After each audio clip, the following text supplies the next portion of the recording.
बिस्मिल्लाहिर्रहमानिर्रहीम। ये बदर के मकाम पर हैं जी शार शुहदा। ये शुहदाए बदर, यहाँ इनकी क़ुबूर हैं।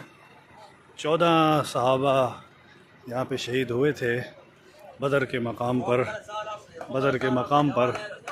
और ये बाड़ लगाई हुई है, यहाँ से आप देख रहे हैं कि ये क़ुबूर हैं। इसमें आम लोगों की भी कब्रें हैं और इसी के अंदर ही 13 सहाबा की कब्रें यहाँ पर हैं। और एक सहाबी जो शहीद हुए थे वो रास्ते में ही ज़ख्मी थे, तो वो उनकी कब्र रास्ते में है। ये शुहदाए बदर दिख रहे हैं माशाल्लाह। और ये शुहदा के यानी कि जो जंग के अंदर शरीक थे, बदरीन शुहदाए बदर, ये इनके नाम।